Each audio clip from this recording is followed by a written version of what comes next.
Recording in progress. But you're a little bit scared because Liv is very she's like the textbook.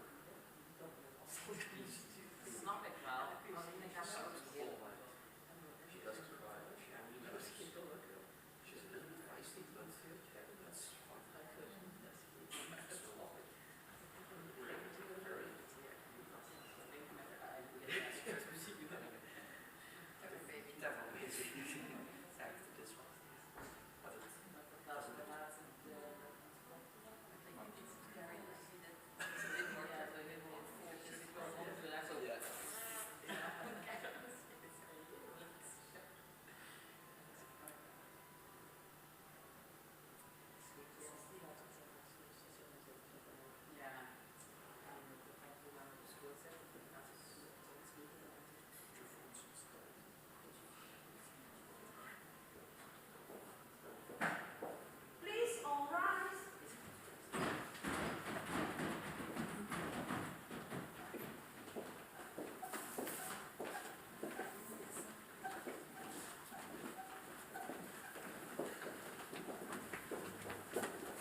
Good morning, Ms. Sun.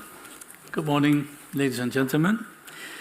I hereby open this academic ceremony in which Siyu Sun will defend her academic thesis entitled Platelets, Red Blood Cells, Fibrinogen and Endothelial Cells, Essential Components in Blood Clotting. Ms. Sun, may I invite you to present to the audience your findings, your major results, in a short presentation of about 15 minutes. Please, go ahead. Thank you, Pro-Rector. Highly esteemed opponents, dear supervisors, colleagues, friends, and families. I'm Siyu Sun. In the next 15 minutes, I'm going to present an overview of my thesis entitled Platelets, Red Blood Cells, Fibrinogen, and Endothelial Cells, Essential Components in Blood Clotting. To begin with, I would like to introduce some background. The blood clotting is a complex process that involves the intricate interplay of various components, such as the platelets, red blood cells, endothelial cells, fibrin, collagen, plasma coagulation factors, and so forth. The thrombin, as a crucial enzyme, is generated by the conversion of prothrombin in the coagulation cascade. The antithrombin inactivates thrombin, serving as an important inhibitor. In addition, thrombin can convert soluble fibrinogen into insoluble fibrin mesh. The formation of a blood clot or thrombus inside a blood vessel, obstructing the blood flow. According to the concept of cell-based hemostasis, the cellular properties are crucial for localizing and controlling the coagulation process. For instance, platelets become activated by signals such as thrombin activating PAR1 and PAR4 receptors, and collagen activating GB6 receptor. The activated platelets expose phosphatidylserine on their membrane, creating a negatively charged surface that enhances the assembly of coagulation factor complexes. This dramatically accelerates thrombin and the coagulation process. Red blood cells are the most abundant cells in the blood circulation.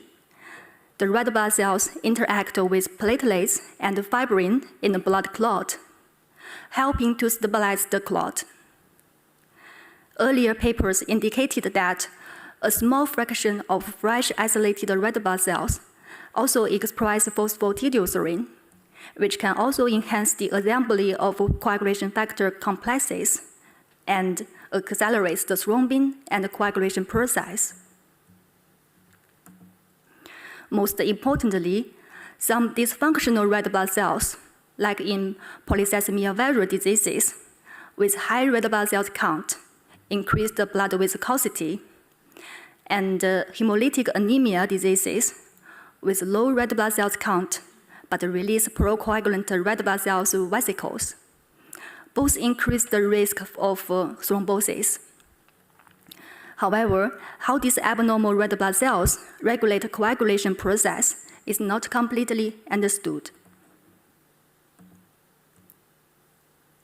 On the other hand, the healthy endothelial cells express anticoagulant heparin sulfates, thrombomodulin, as well as tissue factor pathway inhibitor, limiting the coagulation process. But how these specific antibodies modulate anticoagulant effect of endothelial cells has not been well demonstrated. Besides those cellular components, the formation of a highly dense fibrin mesh is a major determinant of clot structure and stability, which correlates with increased risk for both cardiovascular and venous thromboembolic diseases. The fibrin regulates the procoagulant activity of thrombin, because fibrin is an important inhibitor of thrombin that functions by sequestering thrombin in the fibrin clot and also by reducing the catalytic activity of thrombin. But how this fibrin regulates thrombin is still unclear. So, my three main aims of this thesis include to assess the relative contributions of platelets and red blood cells in the clotting process in whole blood, as present in Chapter 4, to investigate the interaction between thrombin and fibrin in blood clotting using a novel cameloid nanobody, as present in Chapter 5. To characterize the anticoagulant mechanisms of endothelial cells on blood clotting, as present in Chapter 7.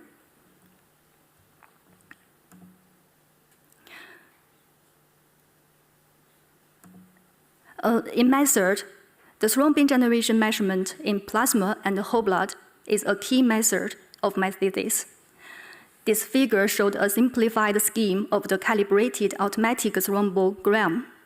This assay is considered as a representative global coagulation assay, providing the information on the overall capacity of coagulation system at a sensitive level. With the development of technology, it's now possible to study more complex mechanisms by measuring thrombin generation in plasma and whole blood.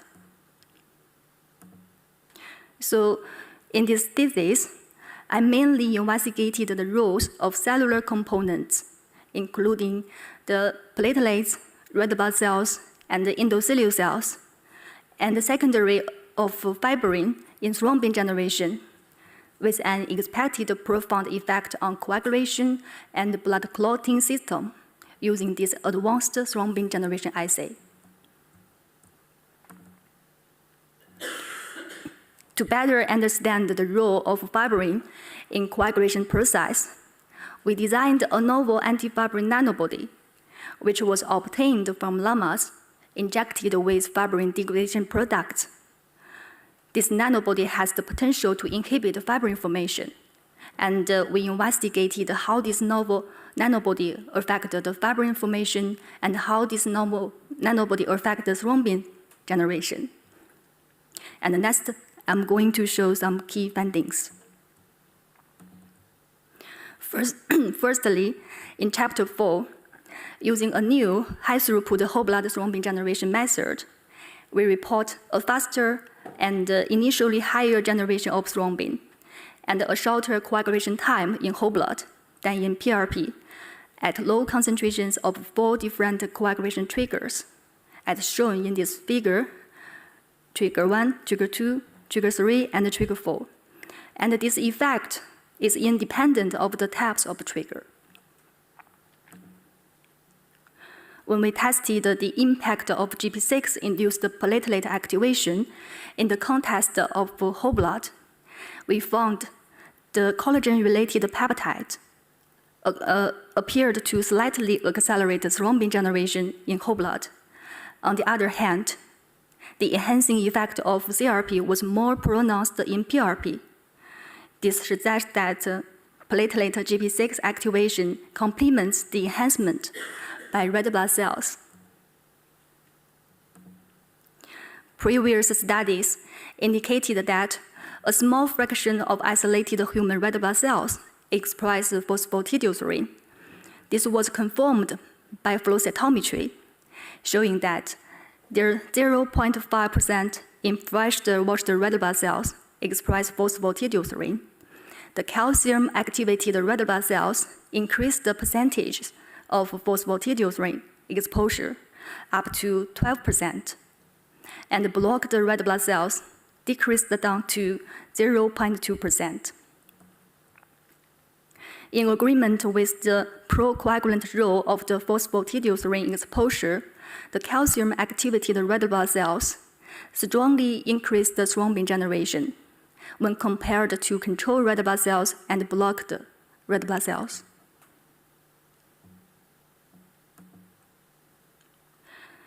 Considering the contribution of red blood cells to whole blood thrombin generation, we also tested the effect in patients with typical red blood cells abnormalities. A two-factor plot of red blood cells versus peak level, as shown in this figure, indicated that a close grouping of healthy controls and polycythemia patients, but a separation of 6 anemia patients with a relatively high thrombin generation, and 2 anemia patients with low thrombin generation based on the red blood cells count.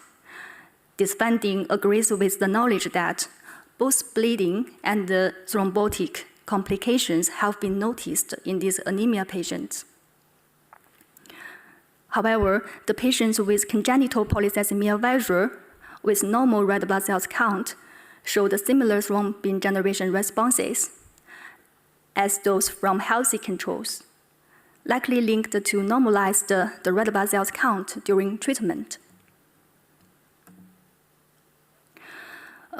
When we tested the antifibrin nanobody in coagulation process, we found this nanobody had a major reducing effect in normal plasma. In contrast, it no longer reduced the thrombin generation in plasmas deficient in factor fibrinogen, or antithrombin. And this result demonstrates that the effect of nanobody depends on the fibrinogen level.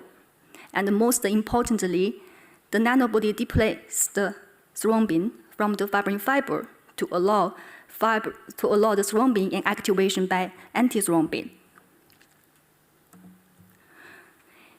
Using the scanning electron microscope, we observed the fibrin structure in platelet poor plasma and whole blood, where the samples were pre-incubated with the antifibrin nanobody triggered with tissue factor. And we found this nanobody changed the fibrin structure from fibers to fibrin clumps, as shown in this figure. We could see a similar effect in plasma and in whole blood. To study the physical properties of the clots, we then monitored the effect of nanobody on tissue factor-induced clot retraction. And the control conditions in whole blood and PRP, the triggering resulted in a gradual formation of contracting fibrin clot over a period of 150 minutes. Applying the nanobody delayed this process and resulting in the formation essentially non-contracting clot. In order to confirm a role of endothelial cells express the tissue factor pathway inhibitor, we pre-treated the cells with anti-tissue factor pathway inhibitor antibodies. As shown in this figure, without the endothelial cells, this resulted in a moderate increase in thrombin generation level. And we found the endothelial cells nearly completely inhibited the thrombin generation. And the inhibitory effect of endothelial cells was overcome by the anti-tissue factor pathway antibody. Therefore, the presence of functional tissue factor pathway inhibitor forms one of the anticoagulant mechanisms. Similarly, the endothelial cells effect is antagonized by heparin inhibitor, polyborine. Microscope examination of the wells after assaying indicated that polyborine also reverted the ability of endothelial cells to suppress the fibrin formation. So, in conclusion, the phosphatidylserine expressing red blood cells, as well as activated platelets, propagate and enhance whole blood thrombin generation. Secondly, the novel anti-fibrin nanobody displaces the thrombin from fibrin fibers. It suppresses thrombin generation, fibrin formation, and clot retraction. Lastly, the endothelial cells monolayers abolish thrombin generation will express the tissue factor pathway inhibitor and heparin sulfates. Before I conclude, I would like to thank my supervisors, my lab members, and all the institutions and the funding bodies that supported my research. Thank you for your attention. Now I give my words back to Pro-Rector. Thank you, Ms. Sun. Thank you for this clear overview and nicely illustrated overview of your research. Your promotion team, your promoter and co-promoters have collected a team of experts that have initially judged the quality of your thesis, which was positive. Questions remain, of course, and that's why we would like to see whether you can reply to the questions of the opponents that are present here in an academic fashion. So that's why I now open the opposition by giving the word to Professor Sprong. Professor Sprong is Professor of Biochemistry and Arthrothrombosis at this university. Professor Sprong. Thank you, Mr. Pro-Rector. Dear candidate, congratulations with completion of this thesis, which covers a really broad topic of hemostasis, thrombosis. You include platelets, whole blood, red blood cells, endothelial cells, which made it for me a little bit complex. So I would like to start very simple, and it is by asking one of your paronyms. Oh, before I continue, I forgot also to congratulate your promotion team. Sorry, I was too eager to raise my question. Sorry for that. I would like to ask one of your paronyms to read Proposition 5. Proposition 5. Cultured endothelial cells strongly suppress the thrombin generation by expressing heparin sulfate as well as tissue factor pathway inhibitor. Thank you very much. The question is, to start off with, is this true for all endothelial cells or only for the endothelial cells that you have used in Chapter 7? In Chapter 7, we used HUAC endothelial cells. We cultured the human umbilical vein endothelial cells in the wells when we performed thrombin generation. That is clear. Why did you select this type of endothelial cells? And did you consider any other endothelial cell? In this research, we use this in HUAC endothelial cells because this endothelial cells is commonly used in our lab. And in our previous study, we performed other experiments from also this kind of endothelial cells. So in my research, I also use these endothelial cells. But other kinds of endothelial cells also interest me very much. Maybe in the future, we would like to test the different types of endothelial cells in this thrombin generation assay. And if you would do that, if you would take another endothelial cell, Yes. would you then expect the same results or would you expect different results? I know, as far as I know, the different types of endothelial cells may provide different endothelial cells properties, membrane properties, maybe different level of receptors, maybe release different kinds of chemokines. So maybe I could get different results from this research now. Maybe also the same. I'm not 100%. So if I'm very nasty, I would say proposition 5 is only true for your thesis for this type of endothelial cells. Yes. And should need a little bit change in that. Yes. Yeah, because reading it, I was a little bit disappointed. You use NuVec cells, Yes. but there have been many studies done by others on endothelial cells showing that it matters whether you have passage 4 or 6, and you use passage 4 and 6. So the passage does matter.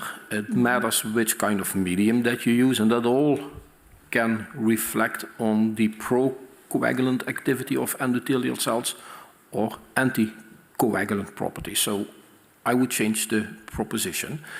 Okay. You, in chapter 7, and that's more a detailed question, in figure, oh, I need my reading glasses, figure 1, you use the normalized ETP. Could you explain to me what the normalized ETP is? And how did you calculate that? In figure 1, as shown in this figure, we use normalized ETP to present the overall of thrombin generation. The normalized ETP means that we regarded the endothelial cells and in the presence of endothelial cells, we regard it as nearly 0%.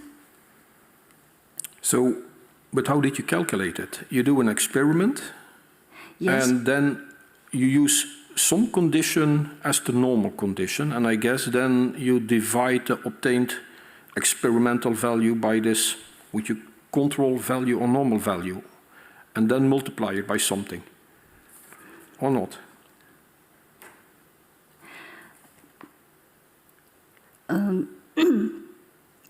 If I look at from the thrombin generation curves,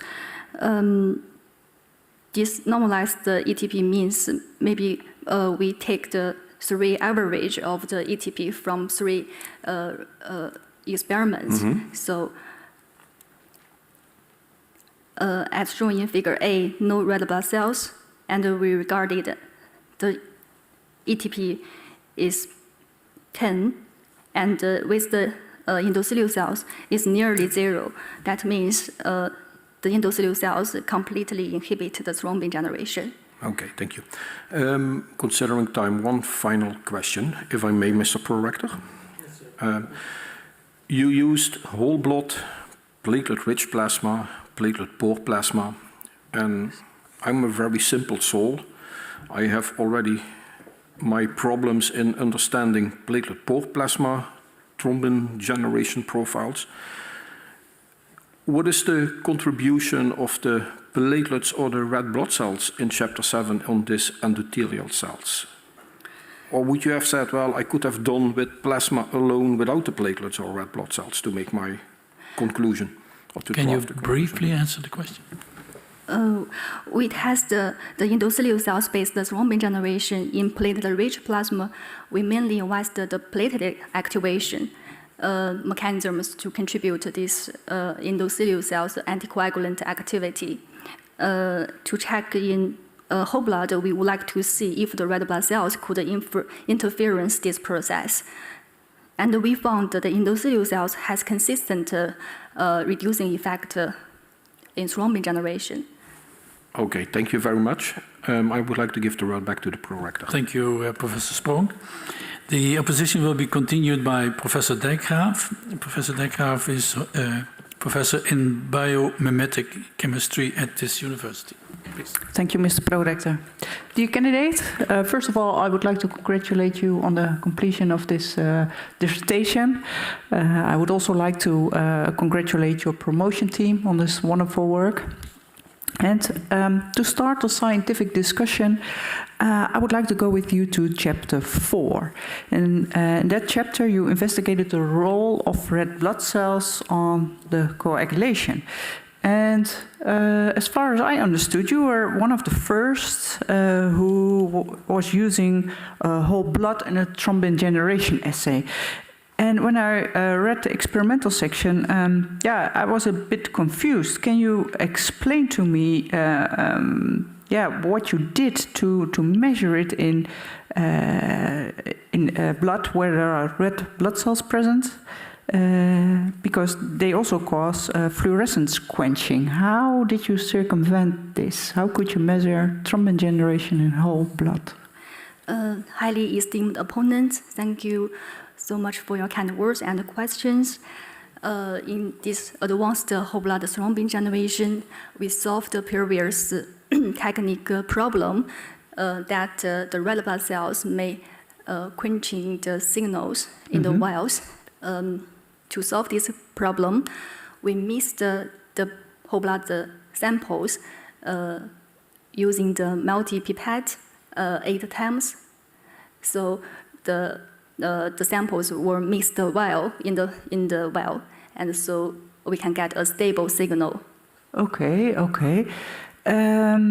But does that really then circumvent fluorescence quenching? And I'm asking this because I thought, when I had a look at the fluorogenic substrate you used, I thought maybe you can use another fluorophore.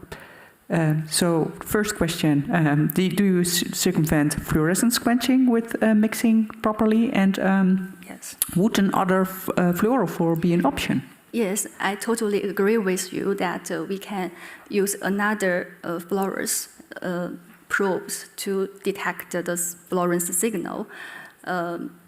Maybe in the next investigation, and I will test another probe. Okay. Well, thank you very much. That's very interesting from a chemistry point of view. Then I would like to go further with you on chapter 4, and that was first of all, I would like to know what was the rationale to use, especially in figure 3, that you used 20% and 40% red blood cells. What was the rationale to use these percentages? If I understand correctly, we reconstituted the blood samples with different hematocrit. Yes, but if I have a look, what is the normal hematocrit in the average population, then it's 37, 52%. Yes. For women, a little bit lower. You use lower percentages. Was there a certain reason for that you use a somewhat lower percentage, or? I know the normal red blood cells range may be higher than this, but in my research, I mainly investigated the hematocrit, how the hematocrit influenced the whole blood thrombin generation. So I reconstituted the samples with no red blood cells, and 20 hematocrit and 40 hematocrit, to better understand the hematocrit role in this thrombin generation influence. Yeah. So if I understand you correctly, you didn't want to influence the viscosity of the, or? We tested the physiological red blood cells in healthy subjects. And in the healthy subjects, we perform the whole blood thrombin generation, and we also take the hematocrit into account. Okay. Thank you very much. Then another question, because you describe in chapter 4 that especially PS expression on the red blood cells, they cause the thrombin generation. But when does this take place? In healthy people, or I should say a normal population, is there always PS expression, or is there a certain trigger in the human body that causes this? We withdraw the whole blood from healthy subjects, and we perform flow cytometry. We confirm the freshly washed red blood cells express a small fraction of PS exposure on the surface. Mm-hmm. Yeah, but my question is actually, what kind of illness do people have when they, when does this take place, that the red blood cells start to overexpress phosphatidylserine? Or do they always express this? I think in healthy subjects in the blood circulating, the aged relevant erythrocytosis red blood cells express this small percentage of PS exposure. Okay, so when they get older, the red blood cells, then they start to... Yes, I think in healthy subjects, we also have a small fraction of red blood cells express the PS in our circulation. Okay, okay. Thank you very much for your questions, and I give the word back to the prorector. Thank you, Professor Dijkgraaf. Opposition will now be continued by Professor Middeldorp. She appears on the screen because she's present online. Professor Middeldorp is a professor of internal medicine at the Radboud University Medical Center. Please, Professor Middeldorp. Thank you very much, Pro-Rector. Dear candidate, first of all, I would like to make some compliments to you about your thesis. It's a very rich work in which you've done a tremendous number of experiments, and I would also like to extend these compliments to your promotion supervisors. So as a clinician, as a doctor, my question, I think, is quite predictable. And I would like you to, or maybe, why don't you read on page 224, the first sentence about the social and economic relevance of your thesis, please.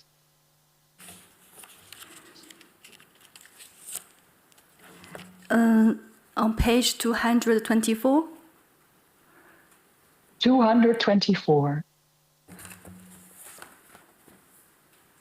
I can do it too if you... Do you want me to do it? I can do it. Thank you. So it says, this relevance of my research lies in the promise that advanced thrombin generation assays, including whole blood thrombin generation and endothelial modulated thrombin generation, can improve the patient outcome and quality of life by a better diagnosis and disease management such as thrombosis and hemorrhage. So I think this is a very ambitious statement, and ambition is always very good. But I would also like to ask a few questions, a bit more critically, of course, about Chapter 4 and about Chapter 6. And to continue on the previous opponent, I would like to discuss the anemia patients in Chapter 4. And can you, for me, summarize briefly your findings in terms of the effect of anemia on thrombin generation?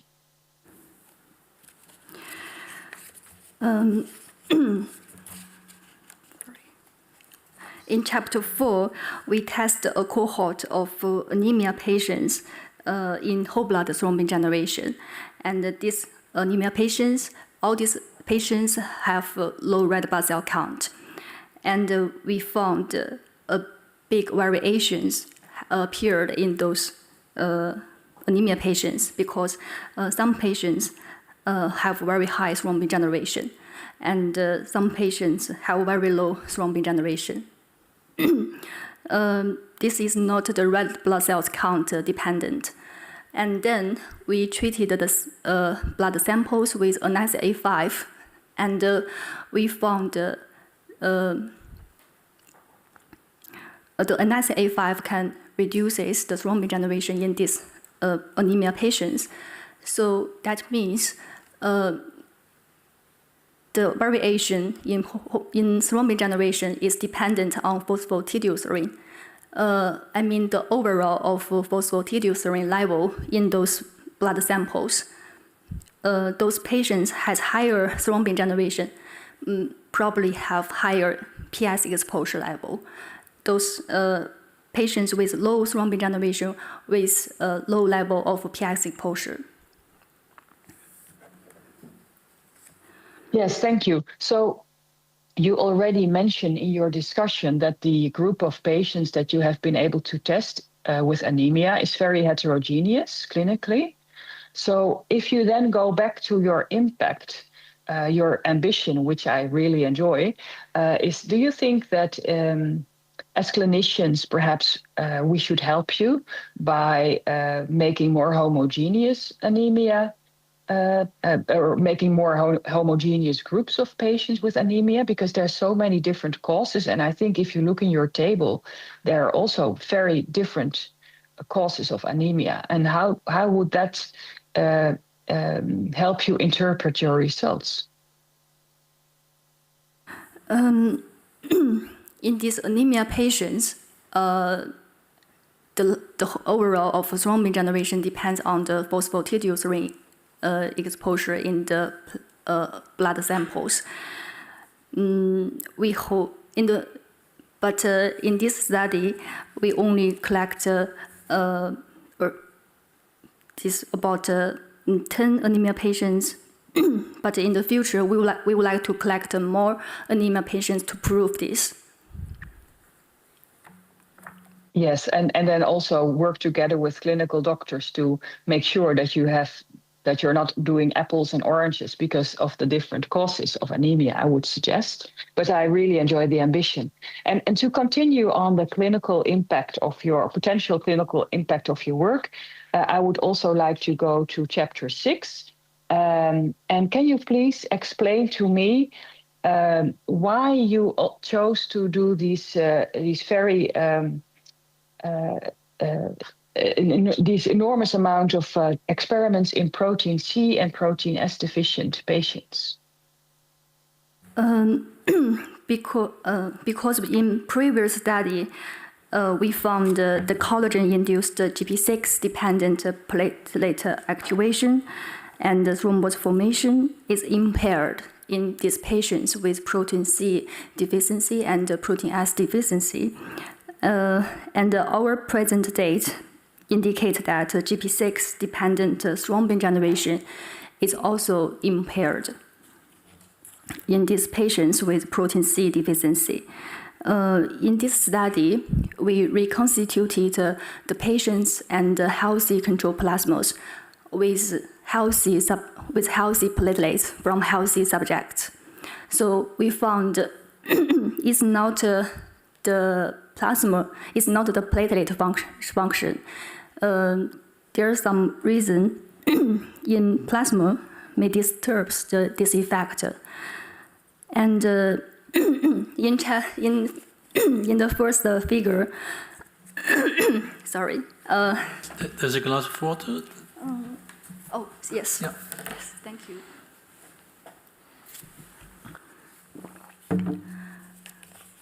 In figure 1, we showed that the fibrinogen enhanced the CRP platelet activation assessed by flow cytometry. So we wondered if the fibrinogen level in these patients' samples influence these results. But from our results, we found that the fibrinogen level are quite similar between the patients and healthy subjects. So we don't think it's the fibrinogen factor affected this effect. So in our next plan, we would like to test the patient's plasma and healthy controls by proteomics to check which plasma factors affect these results. Thank you. I'm not sure, Mr. Pro-Rector, I can't see you. Is my time up? Question. And a brief answer, please. So one final question. Are the patients with protein C deficiency related, or are they all independent individuals, and do they have probably very different mutations causing the protein C deficiency?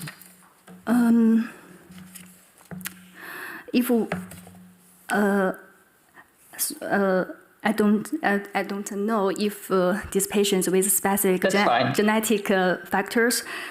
We only know in these patients, as shown in this table, the protein S level was significantly lower than the healthy control, and the protein C level also significantly lower than the healthy control. But for me, I am not sure if we have the mutation information. I will check that.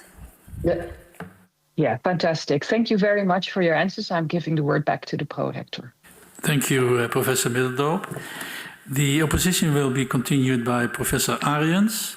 Professor Ariens is Professor of Vascular Biology at the University of Leeds in the United Kingdom. Please, floor is yours. Thank you, Mr. Prorector. Dear Ms. Candidate, first of all, I also would like to congratulate you and your supervisory team for a super thesis, which spans many critical aspects of blood clotting, but also very effectively combines platelets, coagulation, and endothelial research, which is, I think, unique and highly commendable. And I have a few questions about Chapter 5, if I may. I like it very much because it shows a key role for fibrin in blood clotting via fibrin-bound thrombin. And I very much like the fibrin-specific nanobody that you generated that doesn't bind to fibrinogen. So my first question is about Figure 1 on page 137. And that shows quite a remarkable effect of the nanobody on thrombin generation. So you have a nanobody against fibrin, but it really impacts on thrombin generation. My question is, why do you think that there was no effect on the lag time of thrombin generation, but also only on the peak and the ETP? And the other question I have is, why is the effect lost after 10 minutes? And that's Figure 2, actually. So why is there no effect on lag time, and why does the effect get lost after 10 minutes? Sorry. Highly esteemed opponent, thank you for your kind words and thank you for your questions. We tested the nanobody, antifibrin nanobody in thrombin generation.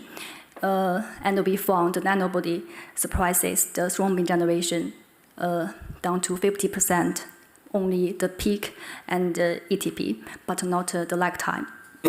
And we think the nanobody didn't affect the initial phase of the coagulation process, but the nanobody interferes the later phase of the thrombin generation. As shown in Figure 2, to further investigate this, we spec the nanobody back into plasma samples at a later time point. As shown in this figure, we can find the nanobody work before the 15 minutes, but no longer effect after 30 minutes. So we think the nanobody affect the interference, the interaction between thrombin and fibrinogen. Or the fibrin monomers, along with the thrombin generation, but not the already fibrin formed. So we don't think the nanobody interference the final fibrin clot formation. Thank you very much. My next question is a little bit related to this. This is about Figure 3, actually, because there you look at fibrinogen-deficient plasma and antithrombin-deficient plasma, and then you see the effect is lost of the nanobody, right, on thrombin generation. So can you explain to me, why is it lost in antithrombin-deficient plasma? I readily understand the fibrinogen-deficient plasma because the nanobody is directed against fibrinogen, so if you don't have fibrinogen, you don't see the effect anymore.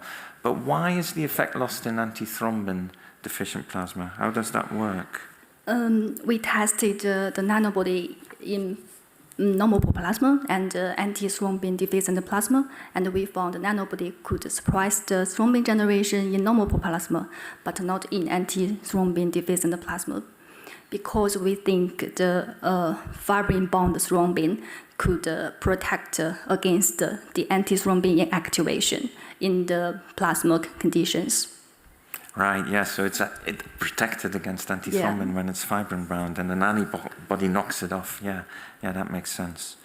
Okay, my next question is skipping forward a bit to figures 9b and figures 11, which are turbidity, fibrin polymerization data, and then scanning electron microscopy images, which show really a very significant effect of the nanobody on fibrin structure, which is very remarkable. So my question is really, what is your hypothesis as to how, by what mechanism, the nanobody that binds to fibrinogen E region and displaces fibrin-bound thrombin, how it affects the fiber network structure? What's your hypothesis of that mechanism?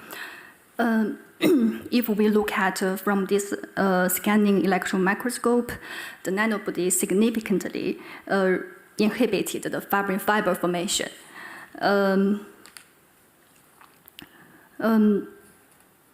So we think because the fibrin formation is a quite complex process, starting from the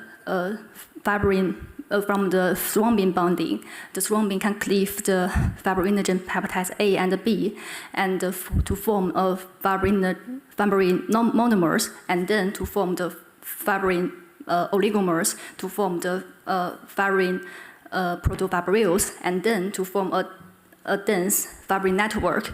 So in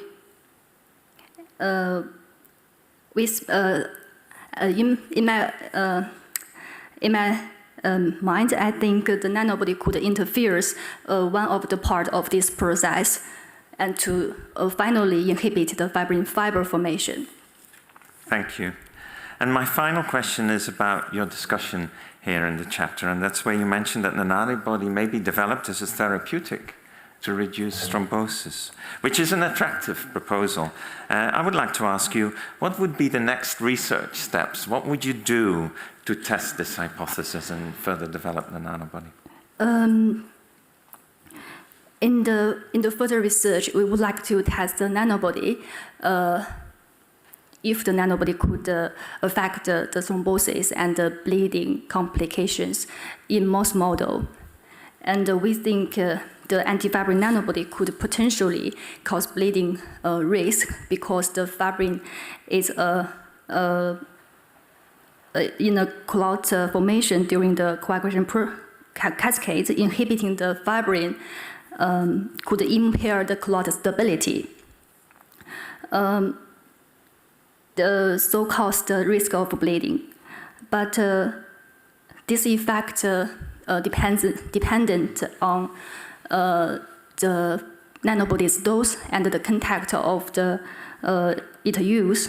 If we look at from a therapeutic perspective, we need to carefully evaluate the balance of bleeding and thrombosis. And maybe if in the future we would like to test in patients samples with some thrombosis disease. Thank you. I have no further questions, and I give the word back to Thank you, Professor Ariens. The opposition will be continued by Dr. Heubel Moonen. She's a specialist in internal medicine, in particular hematology and hemophilia. Thank you very much. Dr. Heubel. Dear candidate, congratulations on completing this impressive body of work for both you and your supervisors. So as a hematologist, I was intrigued that you combined cellular biology and bridged it to complex hemostatic mechanisms and also to applications in clinical thrombosis and bleeding disorders. So, of course, I will focus my questions on the potential clinical applications of your work. And I would like to start with a question on chapter 3, where you investigate how the platelet integrin activation is reversible in some conditions. And you firmly state that your findings are crucial for optimization of antiplatelet therapy.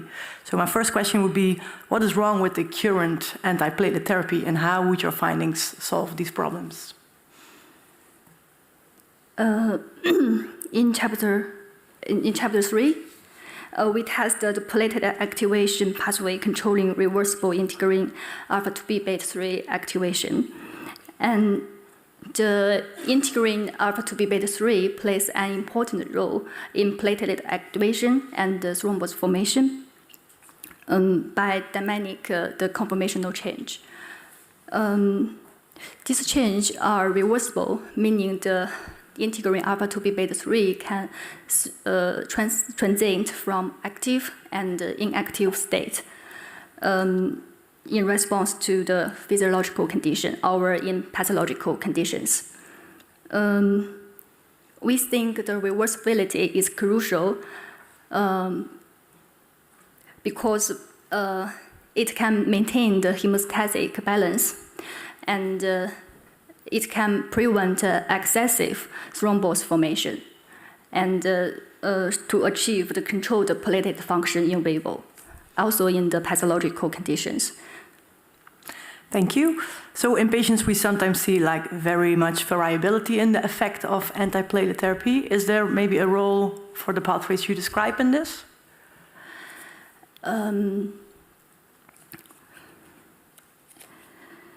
We think the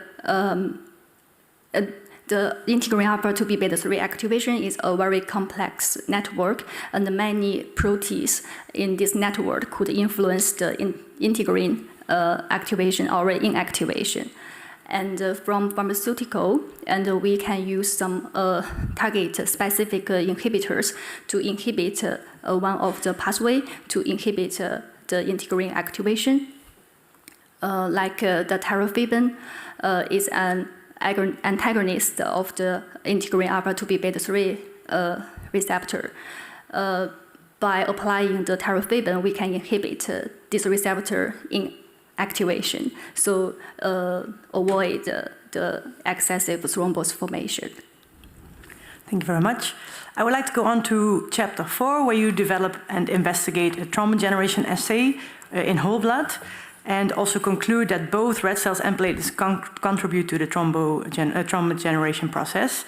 In my daily practice, I treat a lot of patients who have thrombocytopenia because they have chemotherapy for leukemia, for instance. And we really focus on these thrombocytes to prevent bleeding. So when the thrombocyte level is 10, we give them a platelet transfusion. But your results suggest that we should look also to other components. So what should we do in clinics to prevent these patients from bleeding? For the thrombocytopenia patients, we can test in the whole blood thrombin generation to find if the dysfunctional platelet cause a different thrombin generation.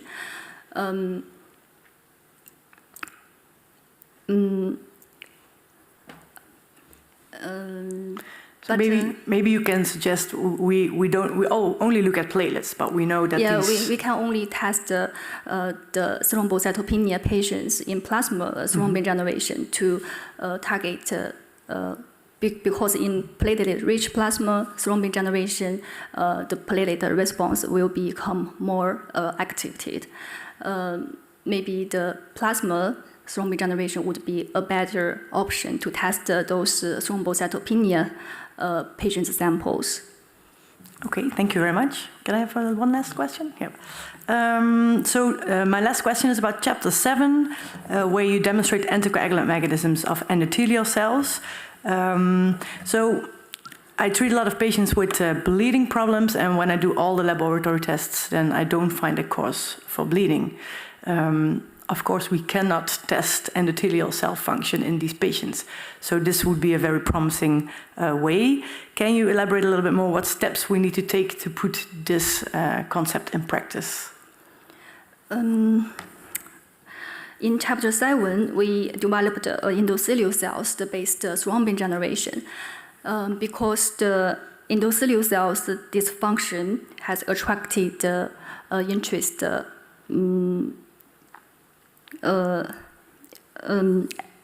a factor in cardiovascular diseases, also in the cardiovascular pathogenesis. But how this extends to coagulation process still needs to be further researched.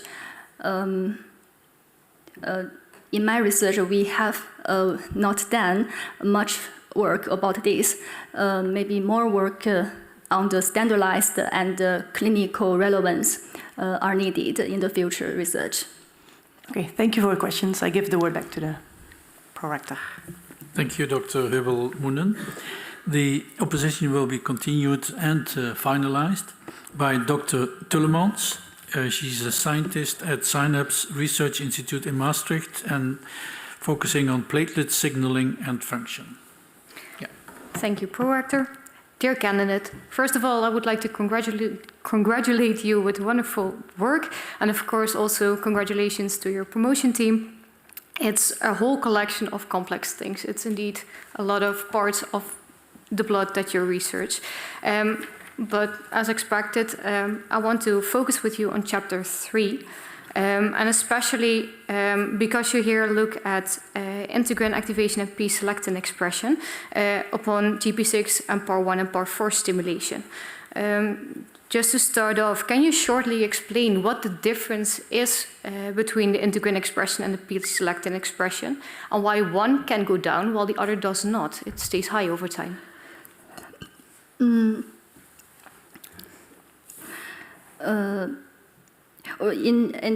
this chapter, we investigated the reversibility of the integrin alpha 2b beta 3 receptor upon the GP6 or PAR4 stimulation, as shown in the figure 1 on page 61.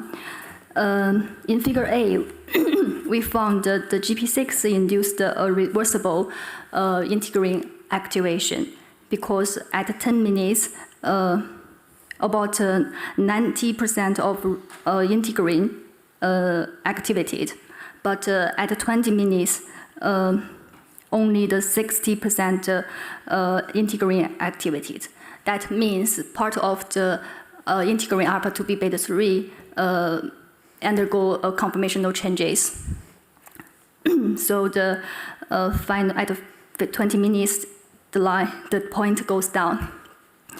Because the integrin are reversible. But the P-selectin expression remain high during the 20 minutes because we think the P-selectin expression is irreversible.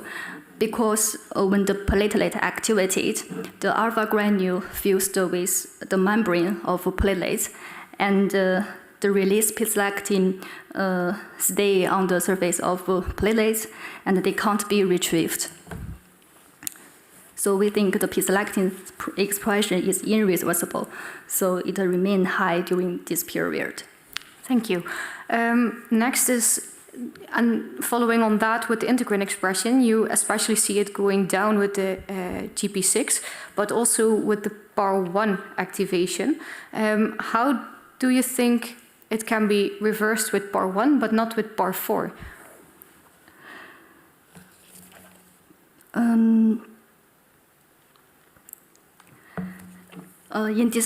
In the figure 1, we indeed saw the GP6 and the PAR1 induced the integrin alpha 2b beta 3 conformational change, but the thrombin or the PAR4 agonist remain high during the 20 minutes period. So this means the integrin alpha 2b beta 3 activation, this reversibility more rely on the GP6 signaling and PAR1 signaling pathways. Could it also be that PAR1 and PAR4 are both slightly different implemented in this system, so that, for example, the PAR1 is more related to coagulation, whereas PAR4 is not? It could be. Because in thrombin generation, I say we also test the PAR1 and the PAR4 agonist in plasma thrombin generation, I say, and we found the PAR1 induced higher thrombin generation, and the PAR4 reduced slightly increased the thrombin generation. So we think the PAR1 more relevant to this question. Yeah, that's at least what I expected as well.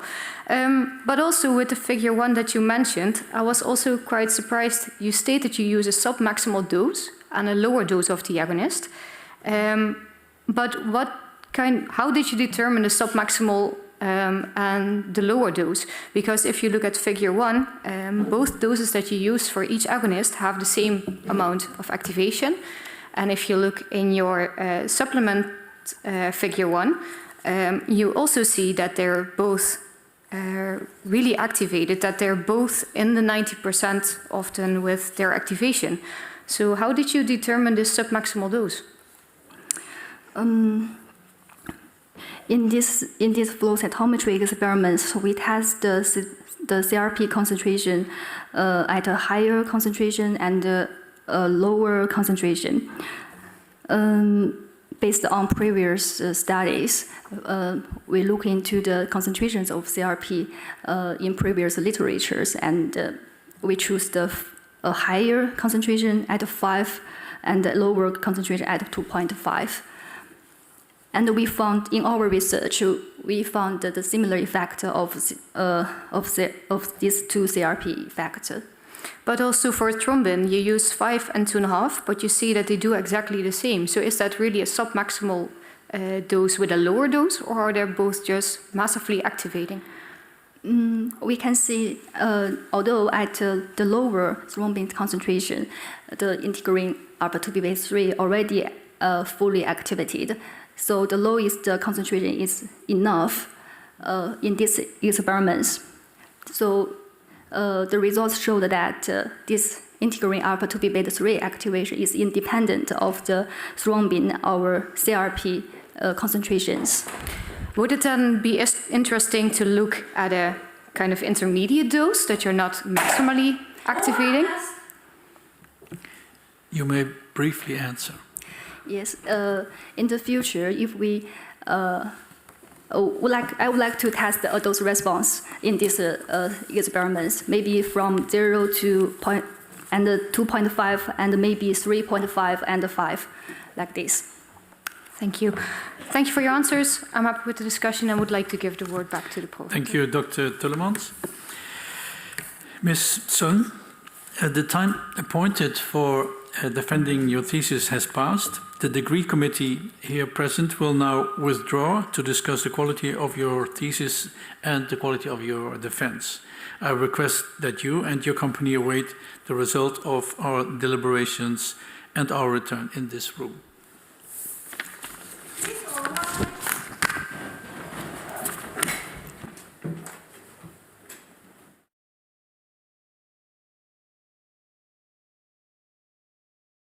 The PhD defense has now ended. The degree committee will debate the candidate's performance behind closed doors. This process usually takes about 10 minutes.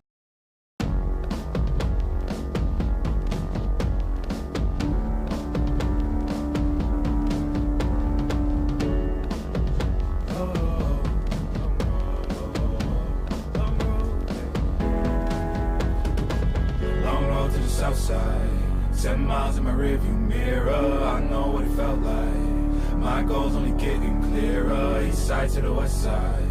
No place like home, if it's questions that you've got, go the extra mile and that.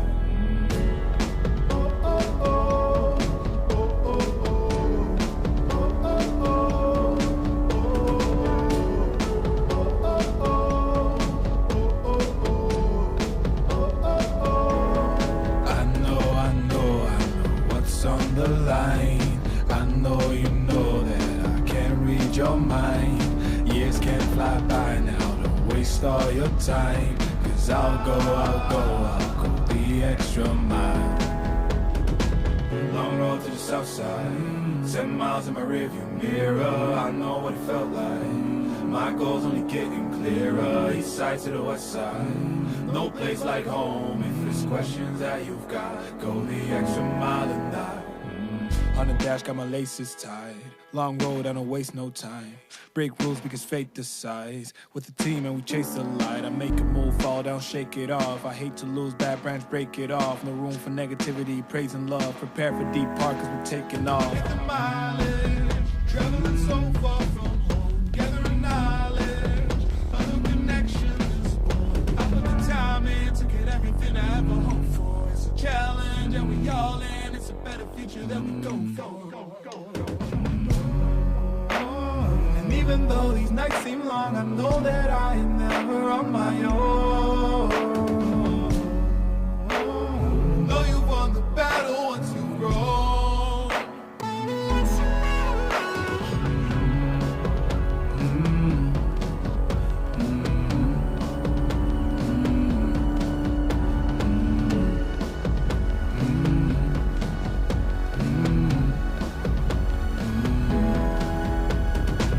Long road to the south side, 10 miles in my rearview mirror. I know what it felt like. My goal's only getting clearer. East side to the west side, no place like home. If it's questions that you've got, go the extra mile and that.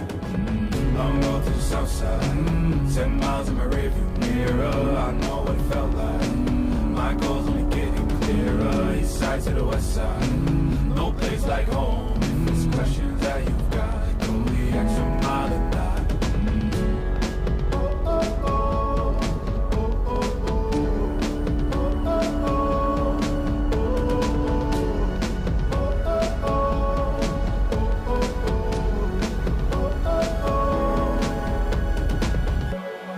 What's on the line?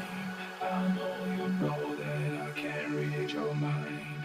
Years can't fly by now, don't waste all your time. 'Cause I'll go the extra mile.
Ms. Sun. The degree committee here present has assessed the quality of your thesis and the quality of your defense. In view of its positive verdict and taking into account your previous qualifications, the degree committee has decided to grant you the degree of doctor. Professor Heemskerk is authorized to confer upon you this academic distinction in accordance with Dutch university custom. I invite your supervisor to now take the floor. Please all rise. First, get the promise. Do you promise to work in accordance with the principles of scientific integrity at all times, to be careful and honest, transparent, independent and responsible? Yes, I promise. Okay. Then, by the authority vested in us by law and in conformity with the decision of the committee here present, I hereby confer upon you, Siyu Sun, the degree of doctor and grant you all rights attached to custom and law. As evidence of this, I now present you with the degree certificate signed by the rector, the secretary, and the other members of the committee and affixed with the official seal of the university.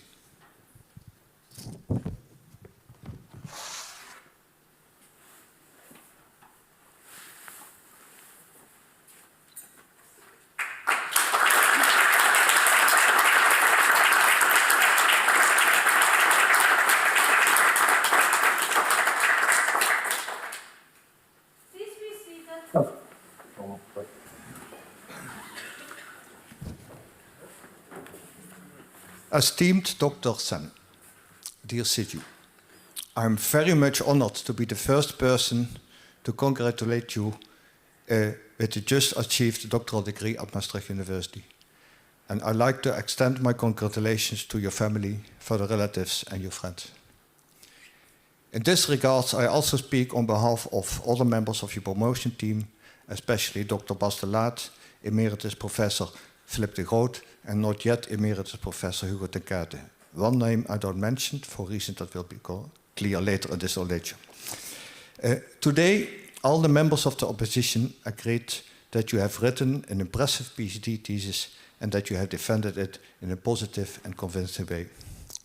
Also, congratulations with this result. I know that you were a little bit nervous, but you did very well. Your scientific work so far has been partly published, with some papers, especially the nanobody papers, still underway.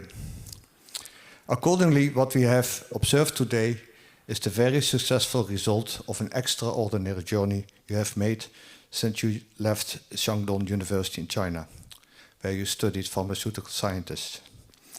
Having finished there your master's degree in 2019, you obtained an award from the China Scholarships Council for a PhD project at the other end of the world, namely at Maastricht University. I remember well, we met towards the end of 2020, almost 1 year after your first arrival in Maastricht, most likely because of the recommendation of a friend. We then discussed your wish for a change of subject, less clinical and more practical, claiming your great interest in the field of thrombosis and hemostasis. I just had moved at that time to the Synapse Research Institute in Maastricht, which is conveniently located somewhere behind my backyard. In this, our first talk, I said that the Institute had quite an interesting project on immune thrombocytopenia, platelets and thrombin. Retrospectively, I guess that you had only very rather fake idea on what I was talking about, but you said that you liked the subject. So you came to us in October 2020, and you finished your PhD thesis in October 24, which is a great effort, since this also included the challenging time of lab closures during the COVID-19 pandemic. What changes I have seen in those 4.5 years until now, I just list four typical changes. One is, from a motivated person, unsure and with little knowledge on the subject, but with good communication skills, you have changed into an expert, knowing to conduct and design the most difficult experiments in the thrombosis hemostasis field in a successful way. I recall here the prothrombin consumption test, which is a very difficult test to perform, but you managed well from the very first attempt. Then, second, you changed from a very friendly person, relying much on a Chinese colleague, and you changed that into a still friendly person, helping to steer the ins and outs of multiple colleagues. And I recall at a certain moment that you said that you had 6 paranymphs. You changed from a person busy in the institute with little attention to outside science. You changed into a looking around scientist, having visited labs and congresses all over Europe, from Padua, Leeds, Newcastle, Vienna to Würzburg. And then I recall when we were traveling from Maastricht to Padua by car, through the very impressive mountains of Switzerland and Austria, then you said that you were not impressed at all, because the environment looked quite similar as your hometown in the Liaoning province. Number 4, you changed from a bit shy and silent person regarding data presentation, you changed into a clear and critical presenter. And recall, in the first lab presentation, you just showed slide without saying a word, but later that changed into very nice and good explanations. And then something else. As you know, my great passion is blood platelets. And during your PhD trajectory, I must say that I got a little bit nervous because of the increasing attention to coagulation, thrombogeneration, and fibrin formation. However, now finally I must say, also here you have not disappointed me. I did a quick word count on your PhD thesis. So I found coagulation is mentioned as many as 186 times. That looks a lot, but thrombin is much more. It's 788 times. Fibrin and fibrinogen is 741 times. But then luckily, platelets is mentioned 937 times. So also because of this, you are my scientific friend. Taken together very well, Siyu. I'm looking forward to the continued collaboration. And now I'll hand over to your co-promoter, Dr. Marcos. Dr. Sun. With this name, we are sure that you will have a very shiny scientific future. I'd like to ask you tonight, when this ceremony is over, when the reception is over, when the dinner is over, just step to the mirror, take a good look in the mirror, and be very proud, because you did a very good, you did very well last years and also today. It was a pleasure to be your supervisor, and fortunately for me, Professor Heemskerk already thanked your promotion team, everybody who was involved, but he didn't thank himself yet. So I like to give the appreciation to Professor Heemskerk as well, because he was really a perfect supervisor for you. Well, it was almost 4 years ago when Professor Heemskerk just started at Synapse and came to me. I have an application of a Chinese scholarship student who is looking for a lab PhD project, and do you have a project for her? And I said, yeah, I have a vacancy for a project, and that was on the role of blood cells in coagulation. So you started at Synapse, and in the first weeks, I really lost all my connection with my project. There was an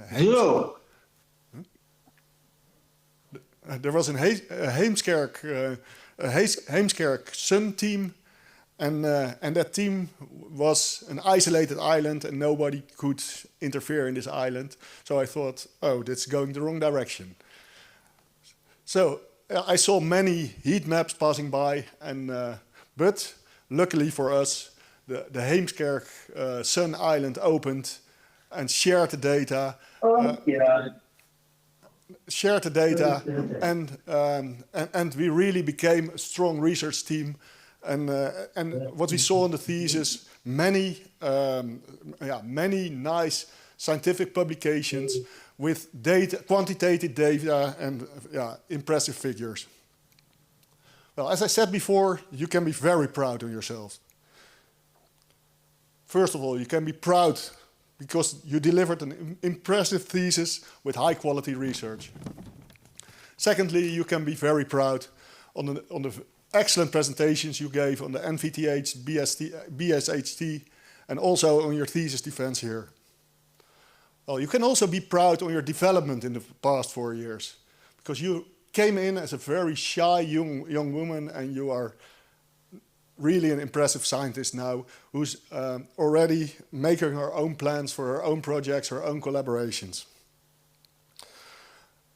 You can also be proud on your mentor role at Synapse. You really helped the new PhD students to integrate in the Synapse team, and we're very happy that you did that for us.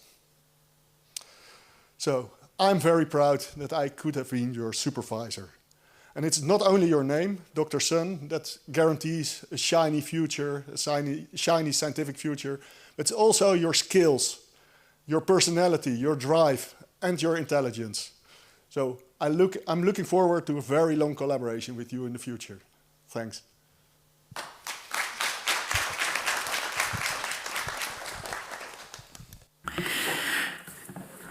Esteemed Dr. Sun, because of the time, and I know that Professor Middeldorp has to step out of the meeting in a few minutes, I would like to give Professor Middeldorp the chance to congratulate you. Thank you very much, Mr. Pro-Rector and Dr. Sun. It was a pleasure. It was unfortunate I couldn't be there in person, but I thoroughly enjoyed reading your thesis and the discussion and following the discussion.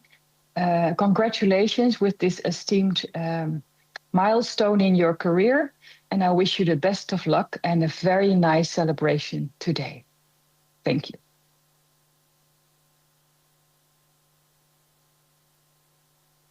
You taking the time to attend my ceremony and asking the questions. I really enjoy it. Thank you very much. Thank you also, based on the university, Professor Middeldorp. Esteemed Dr. Sun, it is my great honor and pleasure to congratulate you on behalf of the University of Maastricht and the Board of Deans of the university. I also would like to congratulate your supervisory team, Professor Heemskerk, Dr. De Laat, Dr. Roest, and also Professor Hugo ten Kater, who is not present here, but who apparently also supervised the project to a large extent.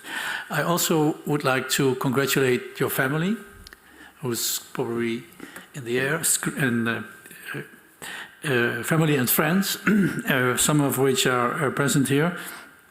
And I would like to congratulate the collaborators in the project and your co-authors. Science is a collaborative effort, and as we can see from the authors on your papers, 4 papers I hear have been published already, and several to come. What I would like to say about the deliberations that we had, the thesis was judged as being of high quality.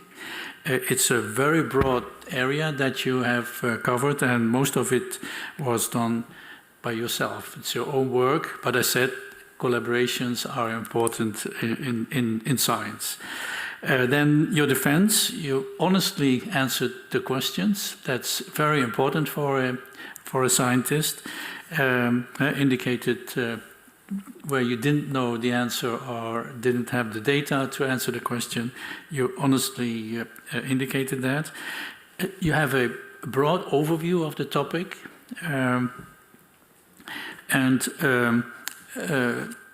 of course there were also very, let's say, questions that were very clinical, but also in those you did a good job. So, having said that, I would like to wish you a sunny and a great career in science, be it in Maastricht during your postdoc or when returning to China. Having said that, I would like to make some household comments to the audience. I would like to ask the audience to go to the rafter. We will make, if possible, we will make a picture here with the, maybe if Professor Middeldorp is still present here in the aula with the corona. And we will also make a picture with the opposition team and your promoters in the hall at the stairs. And then we will join you in the rafter for the reception. And having said that, I hereby close this ceremony.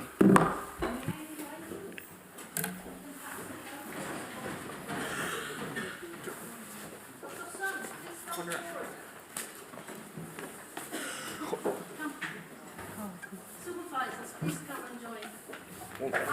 Please come and join.